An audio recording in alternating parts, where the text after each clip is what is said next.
Can you hear sentence stress in English sentences? Let's take a closer look. Hey guys, this is Jeff, Fluent American again, and in this video we are taking a look at identifying sentence stress in American English sentences. Now, if you're not familiar with sentence stress, this is going to be a very important concept for you. This is because English is a stress-timed language. Now, if you are, for instance, an Italian speaker or a Cantonese speaker or a Spanish speaker, these are examples of languages that are not stress timed. They are syllable timed. That means that every single syllable in a word has equal weight. English does not work like that. English is going to let words that are more important be said longer and words that are less important be said faster. And this is an element of stress. So again, in English, to show stress with a word, you're going to do two things. You're going to hold the vowel, the stressed vowel, longer, and also you're going to raise the pitch. Let's talk about pitch really quick. If you're not sure what pitch is, think of a piano, okay? On the left side of the piano, those are going to be your lower pitch notes. It's a lot deeper like this. And then on the right side of a piano, you have your higher pitch notes. Okay, so you're playing with pitch. There's like low pitch, high pitch, things like that. So that's one of the ways you can identify stress, is to find a word that has a higher pitch than the surrounding words. And again, the other thing is seeing which word is going to be held for the longest amount of time. Now, this can be easier said than done, right? So that's what the goal of this video is. I'm going to show you guys 9 sentences, and we are going to identify which words are being stressed. And again, if you want some more practice about stress in general, be sure to check out our other videos that talk about it. Another concept, though, that we need to discuss before our exercise is thought groups. Thought groups are groups of words that go together in a sentence. Again, when you say a sentence, there are places where you need to breathe. There are places where you need to pause. So basically, a thought group are going to be those chunks of words that you say together before you pause. Why is this important for stress? Well, when you have a thought group, one word is going to receive your heaviest stress. So that's a key thing that we're going to need to be looking at, is we need to find not only the stresses, but we also kind of need to find the thought groups, because then we can see where the stress is going to lie. If this all sounds super complicated, let's take a look at our example sentence, and I think it will become a little bit clearer. Now, as we go through these sentences, just a note, these are the thought groups and the stresses that I'm identifying. It could be that you're hearing a different stress than I am. There is some subjectivity to this. When people are saying sentences, they're not naturally just pausing and thinking about, oh, what word do I want to stress? It kind of just happens naturally. So there may be places where I think I'm hearing a stress, but maybe you'll hear a different stress. And you can always let me know in the comments if you have any disagreements or you have questions about the ones that I identify. All right, let's take a look at our first sentence. That's not even necessarily the point. That's not even necessarily the point. Okay, so I've identified two things. I've identified a thought group.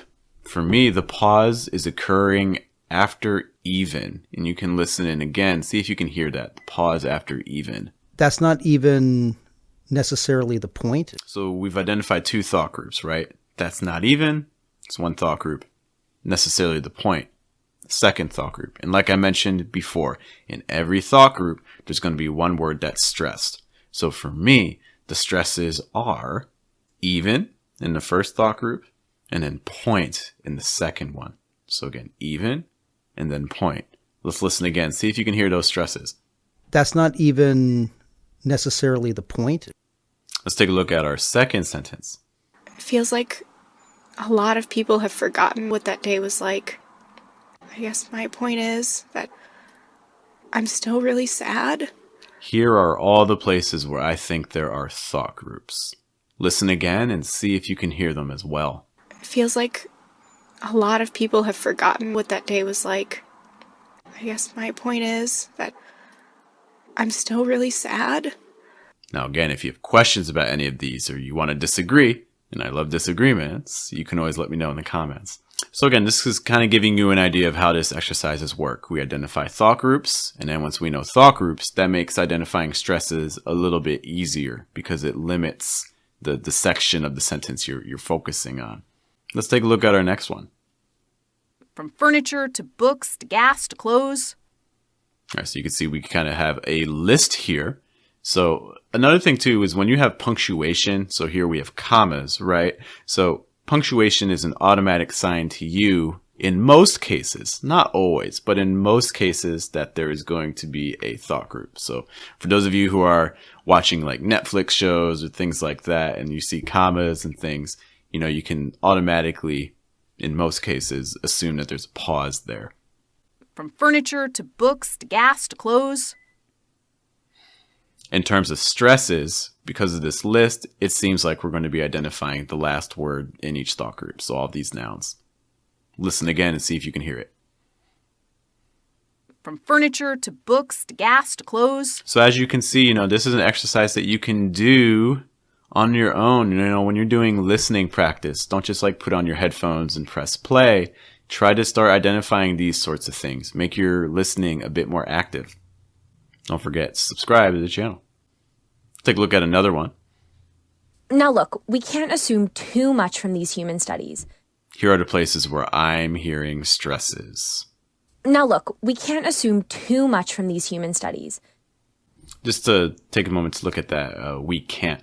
You know, a lot of times when you have negative words like not or contractions, they don't have to be stressed, but those are places where a lot of times you are going to see some stress.